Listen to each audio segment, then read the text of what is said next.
कृपा सिंध कृपा के सागर भगवान बुद्ध पावन भोलेनाथ देवताओं से कहते हे अमर, आप तो अमर हो, आपको तो कोई मार नहीं सकता, फिर क्या कष्ट है, क्या समस्या है, क्या प्रॉब्लम है, क्यों आए, क्या हुआ, कोई कष्ट है, कोई संताप है, कोई परेशानी है, कोई सता। बोले हाँ बाबा, हाथ जोड़कर चरणों में प्रणाम करके कहते हैं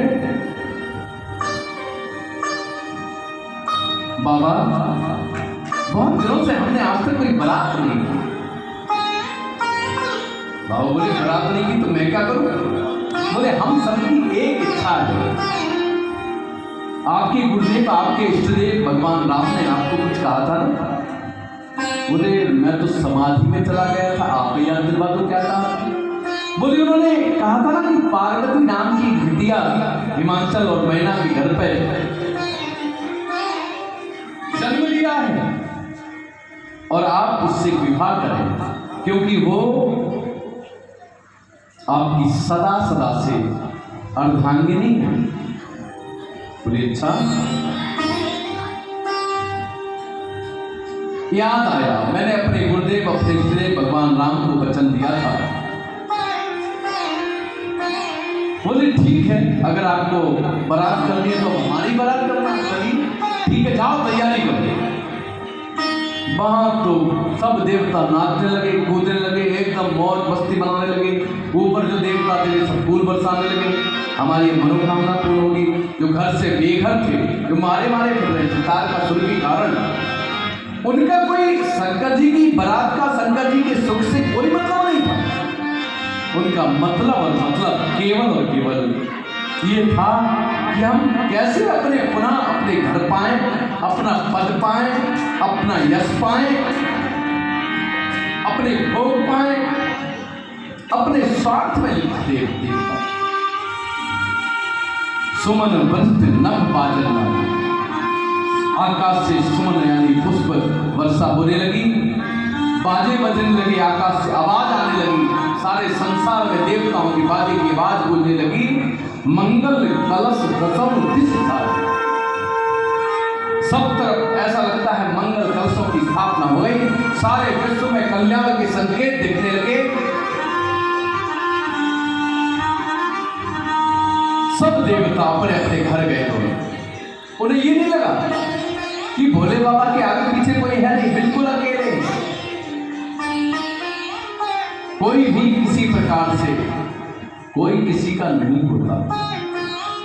और वे सब अपने अपने घर चले गए, अपने लिए कोई कुछ खरीद रहा है, कोई कपड़े बनवा रहा है, कोई मेकअप कर रहा है, कोई कुछ अपने गाड़ी की व्यवस्था कर रहा है, सब अपनी अपनी व्यवस्थाओं में लीन हो गए। राजा की घर बारात आएगी, सब देवता अपनी तैयारियों में खड़े हो। इधर भोले बाबा, उनके घरों ने कहा बाबा आप भी तैयार हो जाओ। बोले कहाँ कैसे, ऐसे चलेंगे? अरे बोले ऐसे कि बारात में जाया जाता है। बोले और कैसे जाया जाता है? अरे बोले तैयार होते हैं, कपड़े पहनते हैं सुंदर सुंदर और सजते हैं, गले में हार पड़ता है और कानों में बड़े बड़े बढ़िया बढ़िया कुंडल होते हैं, मस्तिष्क पर मुकुट होता है और ऐसे थोड़ी जाते हैं, वो कभी होता है, विधिवत तरीके से विवाह होता है। आप तो ऐसे चल लोगे, ऐसे कौन विवाह कर देगा? द्वार से खाली हाथ लौटना है क्या? बाबा बोले भैया हम तो आज तक कभी दूल्हा बने नहीं और अब तुम लोग देखो जैसे चाहो वैसे करो। तो शिव के गण बोले आप प्रभु चिंता ना करो, हम ऐसा सजाएंगे, ऐसा सजाएंगे, सारे संसार में आज तक कोई दूल्हा सजा ही ना। और बाबा को आज शिवगण सजा रहे हैं। गोस्वामी देखा और लिख दिया, क्या कहते हैं गोस्वामी जी? शिव ही शंभुगण करहि शिकार, शिव ही शंभुगण करहि शिकार, शिव ही शंभुगण करहि शिकार, शिव ही शंभुगण करहि शिकार, जटा मुकुट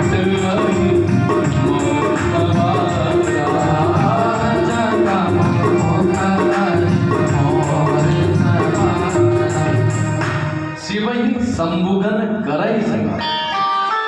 भगवान शंकर का श्रृंगार करने लगे। कौन? गण।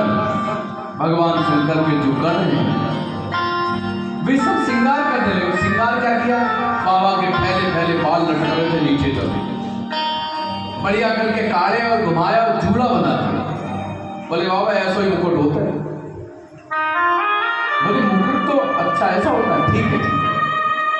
शीशा दिखा दी कर देखो बाबा अच्छे लग रहे हैं। बोले अब जैसा तुम बनाओगे हम तो अच्छे, तुम्हें अच्छे लगने चाहिए, हमें क्या करना, ये सब तुम्हारी प्रसन्नता के लिए। उसके बाद एक बोला ऐसे थोड़ी होता है, ऐसे थोड़ी सजाया जाता है। बोले फिर?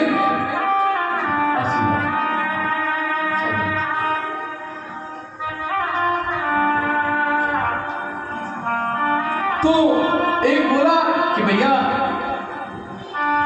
बाबा ऐसे सजा, सिर पे मुकुट भी तो होता है।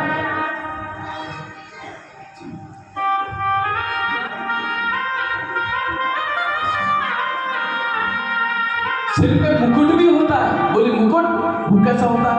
अरे बोले उसी से तो अच्छा लगता है दूल्हा, मुकुट के बिना दूल्हा किस काम का? जटा मुकुट अहि मोर सभा। एक बढ़िया सा अटल छत्री नाग लाए।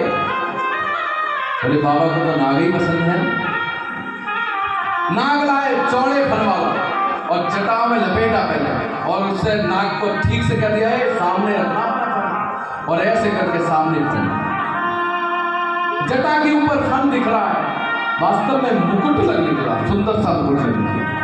कभी वो फन सीधा कर ले, कभी तिरछा कर ले और बाबा सुंदर लगने लगे। जटा मुकुट अहि मोर समारा। उसके बाद कहते नहीं बाबा अभी तो कुछ रह गया।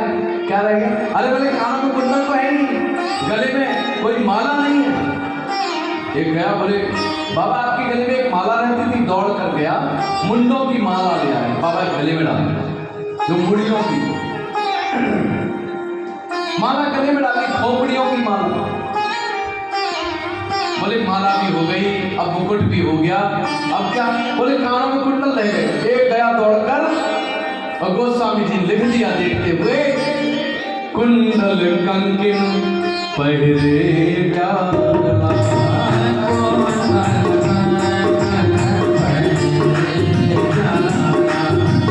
कुंडल कंकिन पहिरे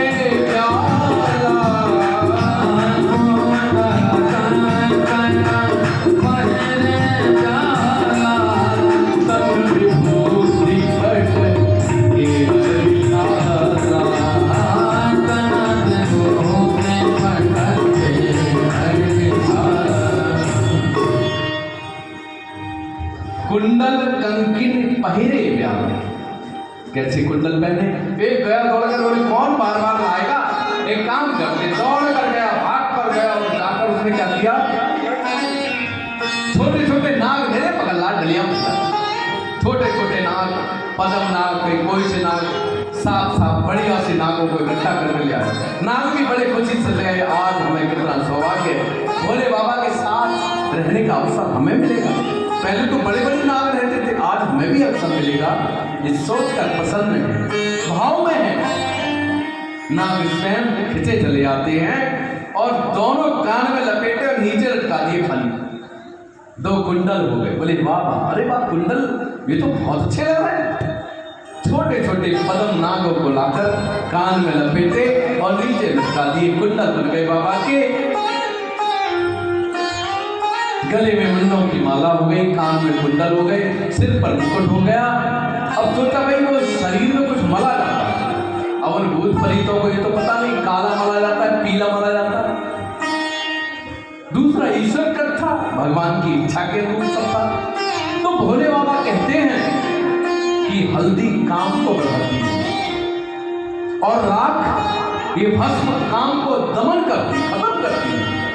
और भोले बाबा कहते हैं कि आज नहीं तो कल मिट्टी में तो मिलना ही है, इसलिए पहले मिट्टी से प्यार कर लो, पहले राख से प्यार कर लो। उन्होंने गया एक दौड़कर बढ़िया छपरिया ले गया और गरम सी गाल, एक लाश चल रही थी, बांस में अड़ाई छपरिया गरम गरम राख बन रहा है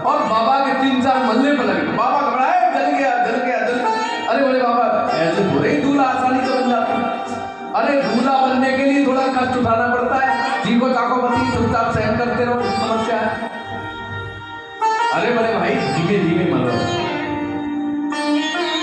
शरीर पर राख मलती गई, गरम गरम चिता की राख, क्योंकि वो कहते हैं चिता में तो जाना ही है,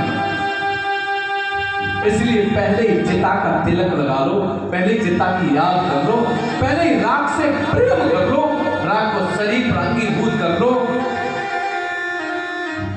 उनकी हर गति, उनका हर कार्य, उनकी हर सजावट जीवन में कुछ ना कुछ प्रेरणा देती है, भगवान की ओर ले जाती है, वैराग्य की ओर ले जाती है, मुक्ति की ओर ले जाती है, त्याग की ओर ले जाती है, समर्पण की ओर ले जाती है, सादगी की ओर ले जाती है। हर प्रति भोले बाबा ने कहा भाई कुछ और भी कुछ होता है? बोला हाँ होता तो है। बोले और सुनो सुनो, एक चंदा तो है ही माथे पे? बोले हाँ चंदा तो है ही। बोले तो थोड़ा सीधा करना, हमने थोड़ा तिरछा करके, एक तरफ सांप का फन था, एक तरफ चंदा आ गया, और सुंदर बाबा लग निकले। गोस्वामी जी लिखते हैं, सिर ललाट ससी ललाट सुंदर सिर गंगा, ससी ललाट सुंदर सिर गंगा, नयन तीन उपवीत भुजंगा,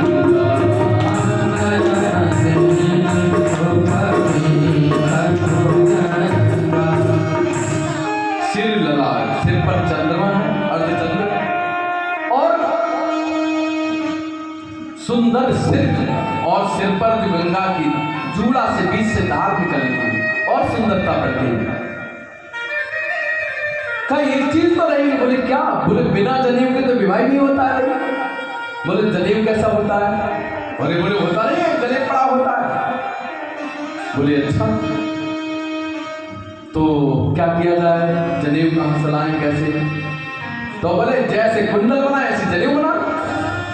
एक गया दौड़कर, कई लोग भागे, कई गण भागे, और बहुत बड़े बड़े नाग ढूंढ के लाए, 3। बोले 3 होते 6 होते, दोनों में लड़ाई होगी कुछ होगा आपस में।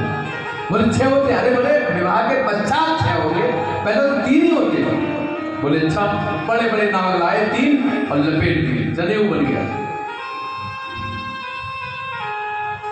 उपवीत भुजंगा और लाड़, और अब क्या है, गले में मुंडों की माला है। बाबा जहां बैठे हैं वहां नीचे मृगशाला है, और पूरे शरीर पर नाग लपेटे हैं। बोला एक बाजूबंद होते हैं, तो एक लाया, बोले पलरिया में से, बोले जी है तो नाग लगाओ, यहाँ लगा दिए, यहाँ लगा दिए, बाजूबंद दो नाग लगा दिया। गले में माला मुंडों की थी, एक नाग और डाल दिया, बढ़िया सुंदर सा फूल वाला लाए। बोले करधनी तो है ही नहीं बाबा के पास, लोग कहते हैं करधनी नहीं पहनता ही। तो एक लाया, बड़ा सा नाग लाया, करधनी ने 2-3 लपेटा मार दी, लो करधनी हो गई। पूरा शरीर नागों से सजा दिया।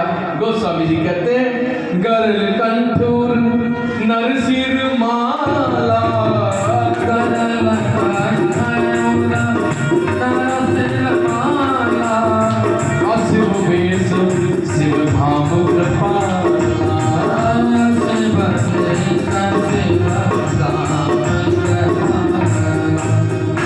गले में भगवान के विष है, विष के कारण गला नीला हो गया। आप देखिए गले में विष है, शरीर पर भयानक सांप है, और जिस पर बैठे मृग की छाला है, और गले में मुंडों की माला है, और शरीर पर भस्म है, कर त्रिशूल और डमरू विराज, हाथ में त्रिशूल है और त्रिशूल में लटका हुआ डमरू है। चले बसही चल बाजही,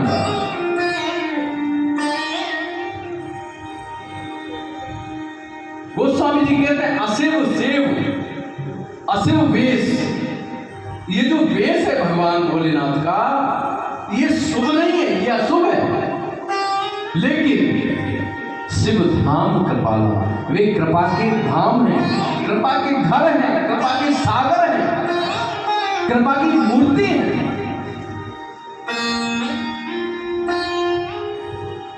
वे भगवान भोलेनाथ बताना चाहते हैं। भगवान भोलेनाथ से जब सोने की लंका बना के और दान भी कर सकते हैं या दे भी सकते हैं, तो उन्हें सोना कोई बड़ी चीज तो थी नहीं, रत्न कोई बड़ी चीज नहीं थी, कितना भी बड़ा रत्न कैसा भी दे सकते थे, पहन सकते थे। लेकिन बाबा कहते हैं भैया ये सोना चांदी हीरा जवाहरात ये कल विवाद कराते हैं, झगड़े कराते हैं, और झगड़े के बाद व्यक्ति अंत में जाना जहां है उसे पहले आत्मसात कर दिया। दूसरा भी कहते हैं देखो भाई डर तो सताता है, लेकिन डर ना लगे इसलिए काल को अपने साथ रखते हैं, नागों को अपने साथ रखते हैं। कहते हैं खोपड़ी हमेशा खाली रही, तो उनके गले में जो खोपड़ियों की माला है, वे कहते हैं भाई ये जो खोपड़ी है ना ये हमेशा खाली रहने वाली है जीवन भर। ये खोपड़ी देख लो मेरे पास भी पड़ी है, ये भी खाली है और जीवित रहने के बाद भी खाली रहती है। ये खोपड़ी हर समय भरना चाहती है और कभी भरती नहीं। एक बार एक व्यक्ति को नारद जी ने भीख मांगते देखा, बड़ा फटे पुराने कपड़े थे, बड़ा दुखी लग रहा था। नारद जी गए संत वेश में, बोले भैया क्या बात है? बोले वो कुछ नहीं बाबा, बड़ी गरीबी है, बड़ा दुखी हूं, बड़ा परेशान हूं, परिवार चलाने के लिए कुछ तो करना ही है, इसलिए मैं भीख मांगने निकल पड़ा हूं। और शाम हो गई, अभी तक लगता है आज परिवार के लोग भोजन भी नहीं कर पाए।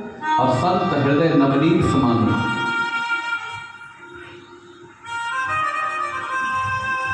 तो उन्होंने सोचा कि कहीं हो सकता है इसके पास कुछ मोहर हो, कोई मंत्र हो, कोई शक्ति हो, इसलिए और थोड़ी गरीबी वाली बातें कर निकला।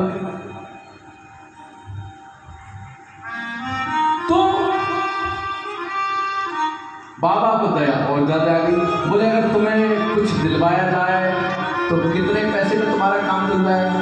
अरे बोले साहब आजकल देखो बहुत बड़ी समस्या है और थोड़े बहुत पैसे में कहाँ काम चलता। बोले अच्छा एक काम करो, तुम बड़ा गरीब हो, परेशान हो, बच्चे भी भूखे रहते हैं, तुम बता रहे थे जैसा, तुम्हारे पास कपड़े भी नहीं, परिवार में, तुम एक काम करो, एक पत्र लिख देता हूँ, तुम सीधे चले जाओ, दिन के बाद धन उठा लेंगे। बोले कहाँ? बोले कुबेर के पास। बोले अच्छा,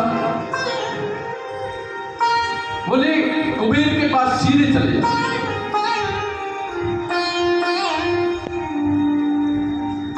इन बच्चों को सबको पकड़ के बंद कर दो, सुनो सब 5 बंद करो। जब बहुत देर हो गई, वो पत्र में क्या लिखा है? आदरणीय कुबेर जी, सादर नमस्कार।